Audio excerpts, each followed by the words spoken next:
I want to talk about drugs, performance enhancing drugs, recreational drugs, psychedelics, like life enhancing drugs, right? Not just performance enhancing, but also I wanted to highlight the downside that many in the bodybuilding and fitness culture, they overstep the downside, which has to be discussed. We understand the upside. That's what draws all of us, but it's the downside. So anyway, Chris, how you doing, my man? I'm doing great. I actually reached out to you because you did a video that I thought it needs to have 1 million views. You did this video called Bodybuilding is a Death Cult. And I couldn't agree more with what you were saying.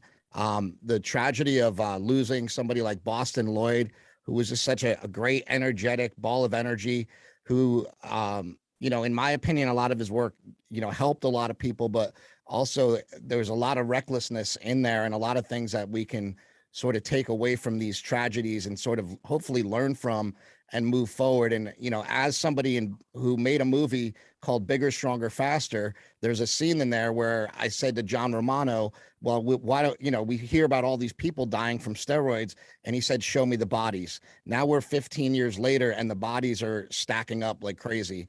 And to me, I look back on it and go like, did I sort of, let the genie out of the bottle with that, we kind of said in that movie, like, hey, when used properly, these things aren't that bad. And now we see that nobody's using them properly. And that's usually the biggest problem with the whole thing. Well, I think your point there perfectly mimics the thesis, if you will, of Bigger, Stronger, Faster. Because back 15 years ago, there was one dosage and cycle schedule, let's say, one goal to aspire to become. But 15 years later, what these guys and gals are doing now is they want to be bigger. They want to be stronger still. They want to be faster still. And they've gotten to the point that it's past marginal risk, right? I think the Arnold error was, there was marginal risk. They go on and off the deck of the D-ball, the little bit of test. I mean, what else? Maybe parabole and prima bowl and slowly equipoise, right? There's a lot more now. There's a lot more stuff, And that stuff, well, you look at a guy like Boston, what he was doing. And I think also why I get so mad at the bodybuilding culture. No, I'm not a bodybuilder, right? Not a bodybuilder, never been, but I train with a shit ton of them. There's not many 600 and 700 pound squatters in your area. So when the big boys want to train legs, well, man, they get the other power and strength athletes. You kind of run in those circles. So brothers of iron, yes. Bodybuilder, absolutely not. And I don't really speak on it because it's not my sport, as some like a Fuad Abiyad and some of these other guys have the mentality, like, if you haven't done it, you're not allowed to talk about it. Yeah. I get that. But at the same time, if someone like me is saying something, there's a real problem internally. And I think you have a great voice and you did shed the light on this back 15 years ago, but I'd love to hear your perspective of what happened then as compared to what's happening now. Yeah, I think, first of all, there's a lot more compounds, and your kids are out there ordering them off the internet. When I went to New Jersey, where you live, actually, we were trying to hook up that time back in this summer. The summer. Yeah. So we were over there in New Jersey and my whole family lives there. So I was talking to my uncle, who's a basketball coach, and all his kids knew what SARMs were. He's there with his kids and stuff, and there's 5 or 6 kids. They all knew what SARMs were. They knew how to order them. They knew how to get them, and all of their friends were actually taking them. Now, they weren't taking them. Well, we have a pretty good, solid family where, kids are smart, hopefully, in my family, and they're listening to more people like Mark and I saying, like, hey, if you're going to get into that stuff, wait till you're way older. Don't experiment with this stuff as a kid. But there's just a lot more compounds out there that people are using, and there's a lot more, I would say, because there's a lot more information, there's a lot more bad information.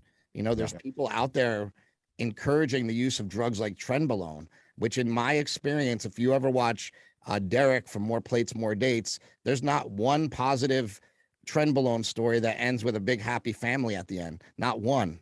There's actually not one single story out there of massive steroid abuse that ends with a happy ending. There are some people that I was just having this conversation with my buddy Russell. He said, what about guys like Lee Haney? And, like Lee Haney was natural all the way up until his Olympia days, probably went on a gang of drugs for a while to get and maintain those Olympia wins. And then now has gotten off of them. And in his older age, he looks great. I just saw him on an airplane going to Atlanta the other day, and he looked amazing, And so I think people can do these things and sort of, like I say, get away with it. But is it, your video hit me so hard because Boston left behind a wife and a kid, and you kept saying, for what? And I was actually crying because I don't know Boston well, but I knew him, and I was just crying when I was watching it, because you're right. It's like, for what? Just to be jacked? Like, is it really worth it? You got to really think. And I think even if you are competing at the biggest, highest level, is that still worth it? You have to think these things through. And I think not a lot of people are thinking them through and using all these different compounds, when if they really work consistently hard, train really hard, in my opinion, you can look amazing on nothing. But, I take testosterone replacement therapy. I have no problem talking about that. And my dose is like 150 milligrams a week or somewhere like that. And I feel great. I probably look the best I can look. I mean, even if I took all the other stuff, could I get this outrageous physique? Yeah, for a little while, but how long can I actually maintain that? And what's that even going to do? What are we trying to prove here? Yeah, what's the point of it? We all want to be jacked and tan, right? We're humans, we're men specifically. We want to be bigger, stronger, faster, but to what ends? And really, why? And to the point of my, mention of Boston, like, for what? For what? What are you standing in your kitchen shooting 3 cc's of whatever you can figure out to pump into your body? You're already, like, Boston was big, way bigger than me, way leaner than me. Yeah. I'm happy. And right. And to that, like, misinformation stuff, you have these podcasts that have, right at the bottom, go to our forum and we'll tell you what steroids to take. Go to our forum, we'll tell you how to do these cycles. And I can't believe that people do that. First of all, I can't believe that nobody's gotten, like, busted or in trouble for giving out information like that. But none of these people that we're dealing with are doctors. It's all bro science. And I get it. That's the only place you're going to get that information if you want to be a pro. But the pros most people aren't going to be pros. Like, you will know if you're going to be pro if you can make it there, or almost make it there naturally. And those are the guys like a Ronnie Coleman, when he came in all the way up through a lot of his competitions, he was still natural and he was crushing people. That's when like, okay, maybe I have the genetics to pump a little sauce and be able to do this professionally and make a lot of money. Otherwise, you're probably not going to get there, Now, you picture bodybuilding, and then you picture fighting, combat sports, professional professional fighting, right? The highest level of the baddest humans on the planet that train to shut your brain off effectively, right? Shut it off, deprive it of oxygen, shut it off, or just through concussive force, shut it off. And if that doesn't work, we'll fucking rip one of your limbs off. That's what they're trained to do. When I think of all the high profile deaths inside the world of mixed martial arts and combat sports, I work with elite level wrestlers and boxers and judo players and jujitsu players and, and fighters, full MMA fighters. It's zero.